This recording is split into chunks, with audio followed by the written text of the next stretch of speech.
والدین سے ملنے کے لیے جانا ہے تو وہاں جا کر والدین کی خدمت کریں، گھر کے کاموں میں اپنی بھابھی کی مدد کریں تاکہ وہ بھی تھوڑا سکون کا سانس لے سکے اور اس کو بھی آپ کا روز کا آنا جانا بوجھ نہ لگے۔ گھر کی بہو شاید کام سے اتنا نہیں تھکتی جتنا وہ ساس اور نندوں کی نکتہ چینی اور طنزیہ گفتگو سے تھک جاتی ہے۔ اگر آپ اپنی گھر کی بہو کو خوش دیکھنا چاہتے ہیں نا تو سب سے پہلے اپنی شادی شدہ نندوں کی اپنے گھر میں انٹرفیئرنس کو ختم کریں اور غیر شادی شدہ نندوں کو کنٹرول میں رکھیں۔ اپنی بیٹیوں کا حق کبھی نہ ماریں، انہیں، ان کے شوہر کو، ان کے بچوں کو عزت دیں، ان کا احترام کریں، لیکن انہیں اپنی بہوؤں پر کبھی بھی حاوی نہ ہونے دیں۔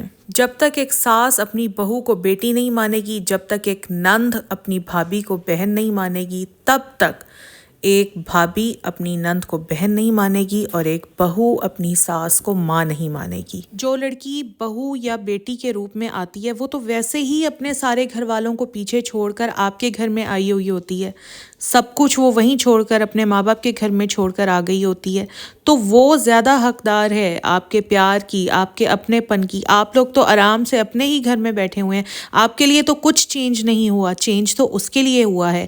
اس نے آ کر نئے ماحول کو فیس کیا ہے، اس نے آ کر نئی روٹین کو اپنایا ہے، اس نے آ کر نئے لوگوں میں موو کرنا شروع کیا ہے۔ آپ لوگ تو وہیں کے وہیں ہیں، تو آپ نے پہلے اس کو اپناپن دکھانا ہے، آپ نے پہلے اس کو اپنانا ہے، پھر ہی وہ آپ کو اپنائے گی۔ آج میں تمام ماؤں سے یہ بات کہنا چاہتی ہوں، دیکھیں ہر ماں کو اپنے بیٹے کی خوشی سب سے زیادہ عزیز ہوتی ہے، اور آپ کے بیٹے کی خوشی کس میں ہوتی ہے؟ آپ کے بیٹے کی خوشی ہوتی ہے اس کی بیوی میں، کیونکہ وہ اس کا جیون ساتھی ہوتا ہے۔ اگر آپ اپنے بیٹوں کو خوش دیکھنا چاہتی ہیں نا تو اپنے بیٹوں کو اپنی بیویوں کے ساتھ ہنستی بستی زندگی گزارنے دیں۔ اپنے دل سے پوچھیں کہ کیا واقعی آپ کی بہو اچھی ہے؟ کیا واقعی وہ آپ کا خیال رکھتی ہے، آپ کے گھر کا خیال رکھتی ہے؟ اگر رکھتی ہے تو مت اپنے بیٹوں سے ان کے خام خواہ کے شکوے کیا کریں، مت اپنے بیٹے اور بہو پر ٹوک لگایا کریں کہ یہ کہاں جا رہی ہے، کہاں آ رہی ہے، کس سے مل رہی ہے، کیا لا رہی ہے، کیا کھا رہی ہے، ماں باپ کے گھر کیوں جا رہی ہے، اس کے رشتہ دار کیوں ملنے آ رہے ہیں۔ یار وہ بھی تو انسان ہے، جو جن چیزوں کا حق آپ کی بیٹیوں کو حاصل ہے ان چیزوں کا حق کیا آپ کی بہو کو حاصل نہیں؟ ایک چیز میں نے یہ بھی بڑی نوٹس کی ہے کہ اگر کسی ساس کے ساتھ اس کی مطلب جب وہ جوان ہوتی تھی اس کے ساتھ اس کی ساس نے برا کیا ہے نا تو پتہ نہیں کہ اس کی یہ سائیکی میں آ جاتا ہے کہ اب اس نے بھی اپنی بہو کے ساتھ یہ کچھ کرنا ہے جو اس کے ساتھ ہوا تھا۔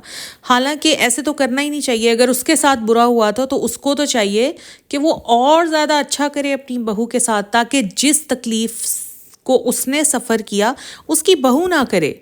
اسی طرح میں تمام نندوں کو بھی یہی کہوں گی، اگر آپ اپنے بھائیوں کو خوش دیکھنا چاہتی ہیں تو ان کی بیویوں کی عزت کریں، چاہے ان کی بیویاں آپ سے چھوٹی ہیں یا بڑی ہیں، ان کی بیویوں کی عزت کریں، ان کو اپنی بہنوں کی طرح ٹریٹ کریں، ان کو اپنی بہن سمجھیں۔ کون نہیں چاہتا کہ اس کے گھر کا ماحول خوشگوار ہو؟ کون نہیں چاہتا کہ اس کے گھر میں سکون نہ ہو؟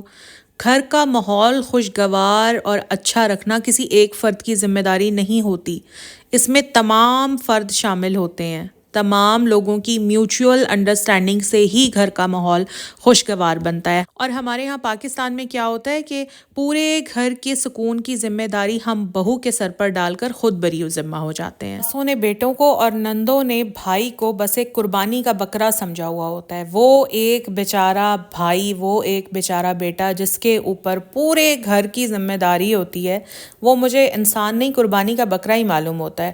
ساس کی ساری خواہشیں بھی اس نے پوری کرنی ہیں، بہنوں کی ساری خواہشیں بھی اس نے پوری کرنی ہیں، اور اس چھوٹے سے بجٹ کے اندر اس نے اپنے بیوی بچوں کو بھی مینج کرنا ہے۔ خدا نہ خواستہ میں یہ نہیں بول رہی ہوں کہ بیٹا اپنی ماں کا خیال نہ رکھے یا بیٹا اپنی غیر شادی شدہ بہنوں کا احساس نہ کرے، نہیں، میں ایسا نہیں کہہ رہی ہوں، بالکل کرے، یہ اس کی ذمہ داری ہے۔ صرف یہ بات کر رہی ہوں کہ اس کی ذمہ داری کو ذمہ داری رہنے دیں، بوجھ نہ بنائیں، کیونکہ ذمہ داری تو وہ خوشی خوشی نبھا لے گا لیکن بوجھ وہ آسانی سے نہیں اٹھائے گا۔ میرے پاس ایگزیکٹ فگر تو نہیں ہے لیکن میرے اپنے ایک اندازے کے مطابق پاکستان میں 80% عورتیں شادی کے بعد میزریبل لائف گزارتی ہیں۔ گھر سے رخصت کرتے وقت بیٹی کو یہ سنا دیا جاتا ہے کہ اب تمہارا جنازہ بھی اسی گھر سے نکلے، اور اس بات کا دم رکھنے کے لیے وہ عورت ساری زندگی اپنے سسرال میں گزار دیتی ہے، چاہے اسے شوہر کی مار کھانی پڑے، چاہے ساس کی گالیاں اور نندوں کے تانے سے آئے دن خبروں میں سنتے ہیں۔ کبھی کوئی عورت غیرت کے نام پر قتل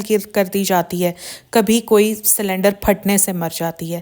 آج تک یہ بات سمجھ نہیں آئی کہ غیرت کے نام پر ہمیشہ عورت ہی کیوں قتل ہوتی ہے، مرد کیوں قتل نہیں ہوتا، اور آج تک مجھے یہ بھی بات سمجھ میں نہیں آئی کہ جب بھی سلنڈر پھٹتا ہے تو ہمیشہ عورت ہی کیوں مرتی ہے، کوئی مرد کیوں نہیں مرتا۔ بات کڑوی ہے مگر غور طلب ہے۔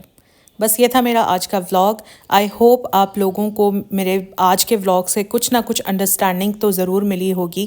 اگر آپ کو میرا آج کا ولاگ تھوڑا سا بھی اچھا لگا ہے، کوئی ایک بات بھی اچھی لگی ہے، تو پلیز میرے ولاگ کو لائک ضرور کیجیے گا۔ اگر آج آپ میرے چینل پر فرسٹ ٹائم آئے ہیں تو پلیز میرے چینل کو سبسکرائب ضرور کر لیجیے گا۔ انسٹاگرام کا لنک میں ڈال رہی ہوں ڈسکرپشن میں، انسٹاگرام پر مجھے فالو کر لیجیے گا۔ اپنا خیال رکھیے گا، اپنے پیاروں کا خیال رکھیے گا۔ اللہ حافظ۔